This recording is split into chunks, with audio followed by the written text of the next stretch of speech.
president is very, very straightforward and simple. He knows there are two basic steps here. One step is you must take back the streets. And you take back the streets by more cops, more prisons, more physical protection for the people. He also understands what my friend from Texas understands, and he doesn't talk a lot about, but he signed on to in this bill. He also understands there's a need to keep people who are first-time offenders, who are nonviolent offenders, or who are potential first-time offenders who haven't gotten, I yield myself an additional 3 minutes, who in fact are people who are getting themselves into the crime stream for the first time, that they should be diverted from the system. So I hope this crime bill, when it passes, the Biden-Hatch crime bill, as it becomes law, God willing, I hope that we will have ended once and for all this notion that is a hangover from the 60s, that somehow Democrats are weak on crime and Democratic presidents are weak on crime and Republicans are tough on crime. The truth is, every major crime bill since 1976 that's come out of this Congress, every minor crime bill has had the name of the Democratic senator from the state of Delaware, Joe Biden, on that bill, and has had a majority vote of the Democratic members of the United States Senate on the bill. So one of the things I want to do in addition to end the crime is end the political carnage that goes on when we talk about crime. Crime is not Democrat or Republican. Making the streets safe is not a Democratic or Republican issue. This is one of those issues I hope this passage of this bill will be taken out of the gridlock category and moved into an emerging consensus. And the consensus is as follows, and I will cease when I finish this statement. The consensus is, A, we must take back the streets. It doesn't matter whether or not the person that is accosting your son or daughter or my son or daughter, my wife, your husband, my mother, your parents, it doesn't matter whether or not they were deprived as a youth. It doesn't matter whether or not they had no background that enabled them to become socialized into the fabric of society. It doesn't matter whether or not they're the victims of society. The end result is they're about to knock my mother on the head with a lead pipe, shoot my sister, beat up my wife, take on my sons. So I don't want to ask what made them do this. They must be taken off the street. That's number one. There's a consensus on that. The Democratic chairman of the Judiciary Committee, the Democratic president of the United States of America, the Democratic attorney general, the Republican leader of this effort, Senator Hatch, the Republican senator from Texas, we all agree on that. Now, we can find some fringe folks in the study groups on the right wing and left wing, libertarians and left-wingers in my party who say, no, that's not what we should do. But politically, that consensus has been arrived at. I acknowledge there was not that consensus in the 60s. There is today. There's a second thing that we all have agreed upon, and that is unless we do something about that cadre of young people, tens of thousands of them, born out of wedlock, without parents, without supervision, without any structure, without any conscience developing, because they literally, I yield myself 3 more minutes, because they literally have not been socialized. They literally have not had an opportunity. We should focus on them now, not out of a liberal instinct for love, brother, and humanity, although I think that's a good instinct, but for simple, pragmatic reasons. If we don't, they will, or a portion of them will, become the predators 15 years from now. And, Madam President, we have predators on our streets that society has, in fact, in part because of its neglect, created. Again, it does not mean because we created them that we somehow forgive them or do not take them out of society to protect my family and yours from them. They are beyond the pale, many of those people. Beyond the pale. And it's a sad commentary on society. We have no choice but to take them out of society. And the truth is, we don't very well know how to rehabilitate them at that point. That's the sad truth. You're looking at the fellow who was one of the primary architects of the Sentencing Commission. You know what the basic premise of the Sentencing Commission is? I know the presiding officer knows. It was the first time in 80 years we rejected the notion that the condition of sentencing must be related to how long it would take to rehabilitate. I'm the guy that said rehabilitation, when it occurs, we don't understand it and notice it. And even when we notice it and we know it occurs, we don't know why. So you cannot make rehabilitation a condition for release. That's why in our system, there's the federal system, you serve 85% of your time. I remember when it was going on, when I was making these arguments in the late 70s, they used to call it Biden's same time for the same crime provision. It's a shame, but we don't know how to rehabilitate. But there is a consensus, and I will cease. A, we must make the streets safer. I don't care why someone is a malefactor in society. I don't care why someone is antisocial. I don't care why they become a sociopath. We have an obligation to cordon them off from the rest of society, try to help them, try to change their behavior. That's why we do in this bill. We have drug treatment and we have other treatments to try to deal with it. But they are in jail, away from my mother, your husband, our families. But we would be absolutely stupid as a society if we didn't recognize the condition that nurtured those folks still exist. And we must deal with that. And I think there's a consensus among Republicans in that. Old barbed wire Republican conservatives just want to hang them high. Even those folks are saying, hey, we got to deal with the root cause of this. Not one or the other, but separately. And liberal Democrats who used to say, let's look at the sociological underpinnings of why this occurred, and we have to, they're now saying, hey, look, we got to take back the streets. We'll make that fight later. So there is a consensus. I hope the remainder of the discussion, as we close out the debate in this bill, we can end that old fight. We can put it behind us. Hopefully we have, the senator from West Virginia said this is a historic moment on this bill, a consensus being reached. I think it is, but I think it's a historic moment for a political reason as well. Hopefully we will end the discussion about whether or not.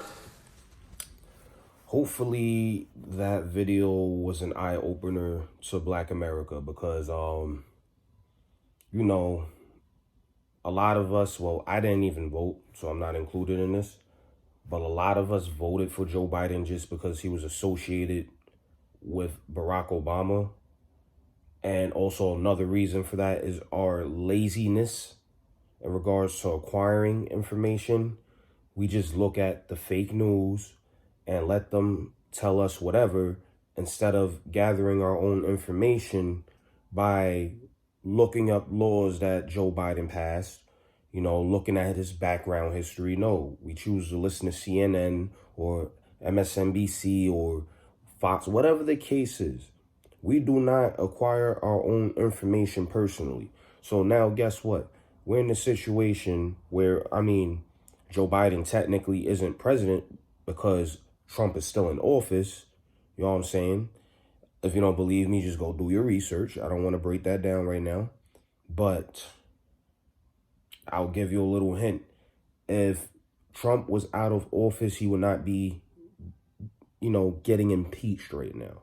Or attempts of him being impeached wouldn't even be put into motion because, you know, he wouldn't be the president. So listen, man. In that video right there, you have the 1994 crime bill that I promote heavy because I need Black America to understand that this man put a lot of Black people in prison. He is the reason why so much police violence is taking place right now, currently, this day. You know what I'm saying? I can't go back into 1960 or whatever, or 1970. I can't verify that. I wasn't alive for that. But right now, you know, prior to the George Floyd situations, police had so much power and they abused it. And guess what? Black America paid for it because of the way that we act towards the world in general. You know what I'm saying? This isn't just one-sided. You know what I'm saying? It's not a false dichotomy here. Both sides contributed to the destruction of the Black community. We go outside, we piss, destroy the neighborhood, basically. We do that because we're in poverty. But in my opinion, I don't give a fuck how broke I am. I don't want to destroy where I live because it doesn't benefit me. It makes my life worse. So when people hit me with that premise, oh, we're in poverty, blah, blah, blah, shut the fuck up. I don't want to hear that shit. So we destroy our communities. We do all this nasty stuff. And then it attracts police. What makes you think that police won't bother you for being a menace in your neighborhood? And we have to acknowledge the fact that, you know, young or growing up, the hood is the hood. It's dirty. We know that. It's dirty. It's unorganized. It's poor. It's poor conditions there because we contributed to destroying it. Just because it's poor doesn't mean that it has to look poor. We just make it poor with our poor mentalities, which attracts police. And then they are, you know, they're aware of our poor mentality. And guess what? They try to kill us when we make a sudden movement. You know what I'm saying? But that's besides the point. This man did not give a fuck about the Black community at all. He didn't give a fuck that the reason why we sell drugs or whatever the case is because we're broke.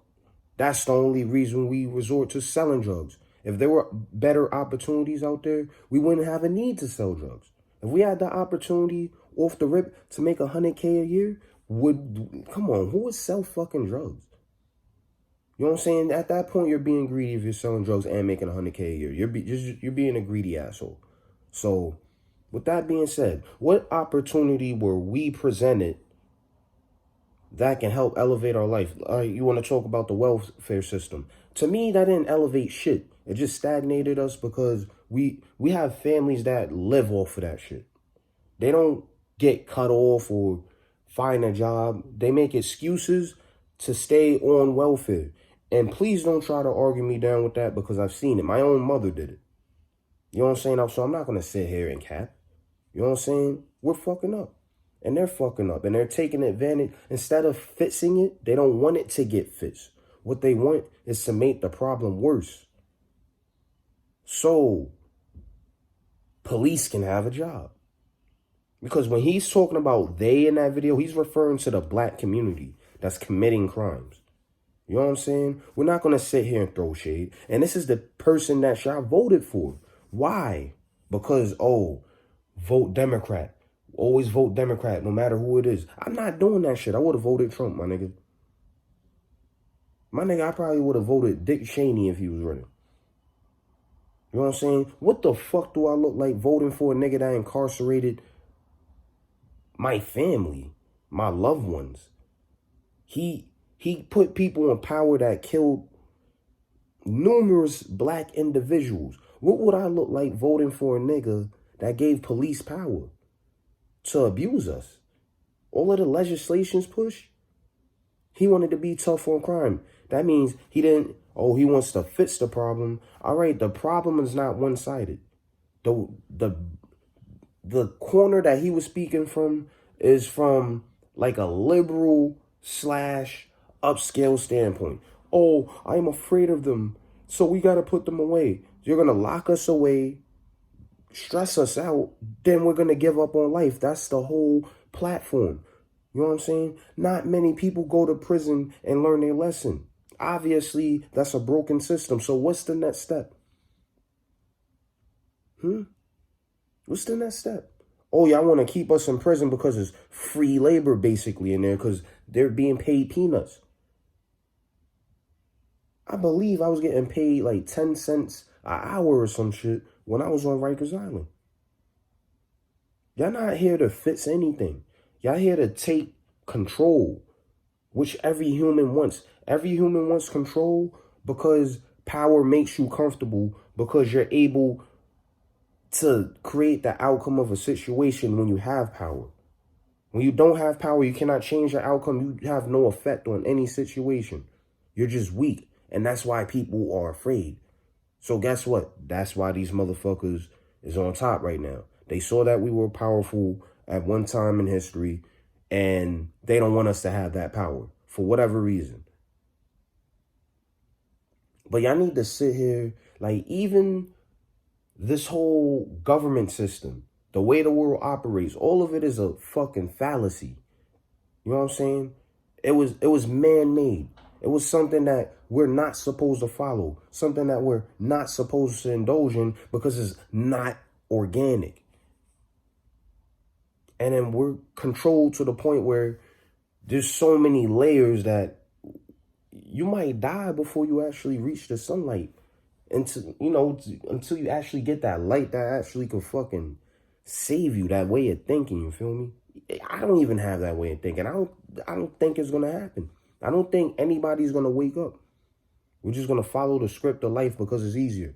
If you notice, everything that's easy in life right now distracts us from the difficulty of reality. The reality is they want to control us. They have our lives in their hands. And if they wanted to knock us all off, they could. Who could say what? What if they just decided to drop like 3 nukes on America? Just, you know what? We're just going to kill off most of America. You know, they're overpopulated. You know, not saying that's going to happen. I'm just making up an example. I don't know what the fucking... I'm not part of a fucking secret society. I'm not anybody special. I'm just saying what sounds like common sense. These motherfuckers control our food. They control every aspect of our life. So what makes you think they can't knock us off? You know what I'm saying? Like, all these random diseases, this shit didn't exist in caveman era.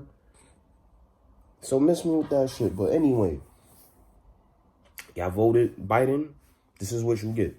This is what the fuck you get. You know what I'm saying? This is the piece of shit like that y'all voted for. Go look at that speech again. That's the 1994 Crimebill speech that caused a mass incarceration in America. There's other bills that he passed. Well, he ain't passed, but he voted or had his hand in. Look at the Patriots Act. Look at that. A war on terror. There is no fucking terror. We're the terrorists. We're the fucking terrorists. Why the fuck do we believe the media? Just go look up your facts, man. You know what I'm saying? And I'm not saying it's something that's easy to keep up with because I'm having a hard time doing it. But certain shit I see and I'm like, all right, I know where I'm standing with that. And that's all you got to do is know where you stand. How are you going to survive in life? You know what I'm saying? How? What are you going to do to survive? You have to go against these motherfuckers. You know what I'm saying? So sometimes you have to do some horrible shit. Sometimes you have to do some good shit. Sometimes you got to do some neutral shit. But in no way will I support a motherfucker that did not create a solution for giving better opportunities to the black community. He ain't, what the fuck did he contribute to? Go look at his list of votes on legislations and let me know what the fuck he voted for. That helped us. And I'm not saying that it's on some woe is me mentality. Help us. No, I'm not with that. All that victim stand shit, that's bullshit. But I will not acknowledge that bill was very detrimental to the black community. So we gotta change our way of thinking. You know what I'm saying? It don't matter who the fuck you vote for at the end of the day because they all have their hand in the bigger prize that doesn't involve us. They might give us a little crumb, but they got the whole fucking loaf in the cut, laughing at us like these stupid motherfuckers is always settling for less. But more or less, that's my little rant. Fuck Biden.